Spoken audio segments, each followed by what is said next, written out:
John, you've been at Harlequins for 17 years and this Saturday is your final match. How are you feeling going into that one? Well, it's the 597th competitive first team game I've just worked out over the last couple of days. And a range of emotions, obviously, differing positions. But very proud, actually, of the fact we won 4 trophies in my time at the club. Leicester, Saracens and Wasps are the only clubs that have won more trophies in that period than Harlequins. Trophies are not easy to come by, so I look back on that with pride.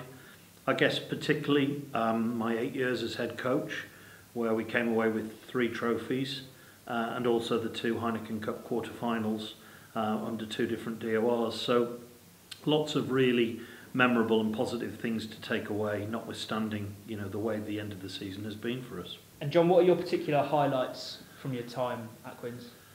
Ooh. There's a few. I guess, you know, we've had some wonderful, wonderful occasions in Europe. When you go to places like Toulouse, Stade Francais in front of 80,000 people, and the manner of that victory at the end for those that were there, Biarritz, Racing, Castres. We've had some great victories in France, in Europe. The Challenge Trophy, both of them, incredible finishes. 2004, I think, you know, at Reading, when Simon Keogh scored the try, and then we all remembered Andy Dunn had to kick the conversion to win that cup against Clermont. Similarly, 2011, Munster away at Thomond Park, cracking that, finishing the game with 14 men, and then winning the game the way we did in Cardiff. The try that Gonzo scored in the corner, praying that Nick was going to nail the conversion. The series of reset scrums that day before we finally could celebrate. Those are immense moments, but I guess domestically, you always look at that. We win an LV trophy. That was a great day because of so many young players. Premiership highlights, turning Wasps over as champions when we were 40 points to 13 down with 20 minutes to go. Where did that come from? Victories at Leicester and Gloucester, where we were killing long, historic, unwanted records.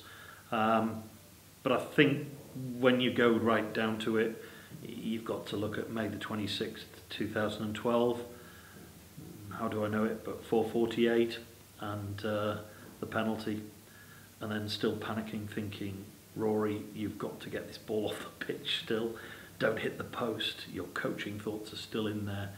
But just what a memorable day that was. And, you know, it has to trump all of it, really.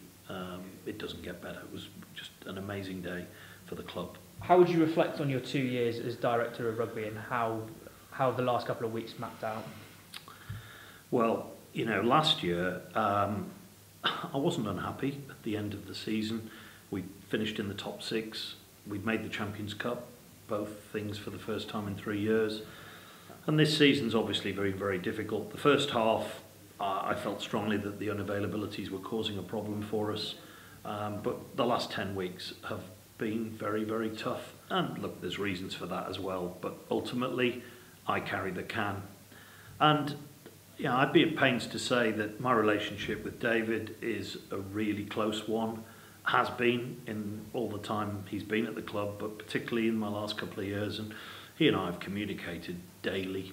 And you sort of get to a point where I think that both of us knew and understood that it was a change was going to be needed, and that it wasn't going the right way.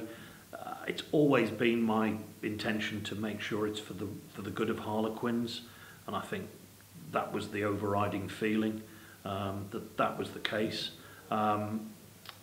It's been, I'll be honest, it's been pretty disappointing and disparaging seeing some of the things reported about the basis upon which, on several levels, that these things have happened. I can say to everybody that there has been no acrimony in terms of the decision.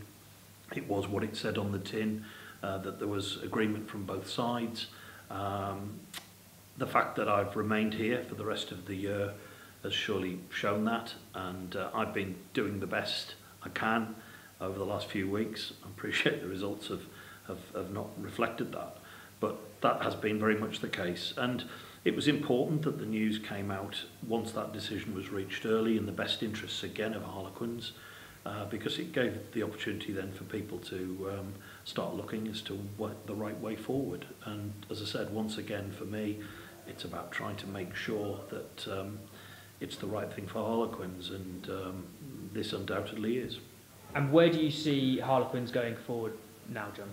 Yeah, you know, they've got some interesting decisions to make as to how to take things forward, but I stand by the fact that I honestly believe there are an awful lot of blocks in place. Now, time is going to tell whether I'm talking off the top of my head or whether actually and respectfully I'm in a reasonable position to probably be able to make that observation.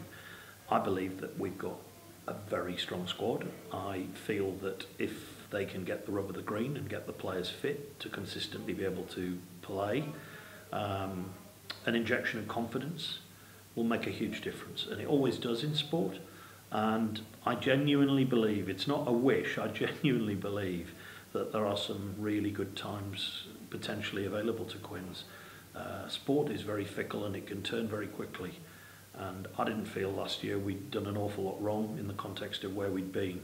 We've made a lot of changes from a recruitment perspective, and a lot of things, respectfully again, that people don't see, and I would be very confident if I was Harlequins in terms of thinking about where things can go going forward. John, what would your message be to the supporters ahead of this Saturday?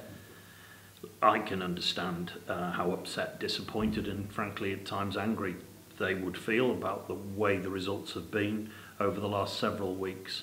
But I would urge them to come along in a very positive and determined manner to support the players. The players need the help of the crowd, and they're more than capable of delivering with that level of support. You know, they've shown this season on a couple of occasions that when they've gone several points down on the scoreboard, we've had some memorable times. Saracens in the LV, Wasps in the Champions Cup, to name but two, where we were a long way down. And I want the crowd, if they will, to stay behind. I honestly think that we can still have a decent day, and I'd urge everybody who's coming down there to be supportive and positive, notwithstanding how they currently feel at the moment. Put it to one side. I can assure you, with everything, we're doing our absolute best to try to make sure that mentally the guys are going to give it one last huge effort on Saturday to showcase what the club is about, and that's what I hope the fans will embrace. John, thank you so much for sitting down with us today. Jack, actually, just before I go, if I could just actually, in speaking to anybody who is listening to this, whether I've met you before or I haven't met you before, I just want to thank you for the support that you've provided to me and to the players in my various guises in the time I've been at the club. It's been an honour and a pleasure to be part of Harlequins. I'm very saddened the way the last few weeks have gone. It was never my wish that that was the case. I've given everything I can and could to Harlequins in the time that I've been here, and it's my sincere wish that I don't harm the club, and I so badly would love to see Harlequins move forward. Thanks for all your support that you've given to me and to the players over the many years, and there are times that I will look back with huge fondness. Thank you.